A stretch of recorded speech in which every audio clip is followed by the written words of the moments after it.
This is Coming Home Never Forgotten, number 001. Each one of these projects that I do, such as this, I get a brass name tag put on it with a number and a certificate of authenticity. I'd like to thank a person on Facebook that reminded me that the casket, the flag goes to the back because the feet always go to the front.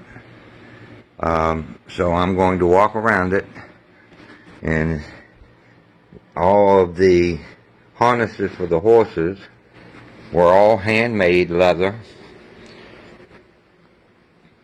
and the casket in the back is made of cedar, and it can be lifted off and used for a urn box or a keepsake box.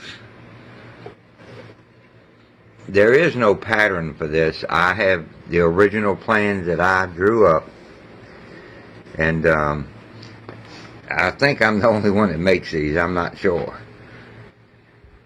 But as I said before, each one are individual. When I make any of my projects, I do make a certificate of authenticity that is signed and numbered along with the project.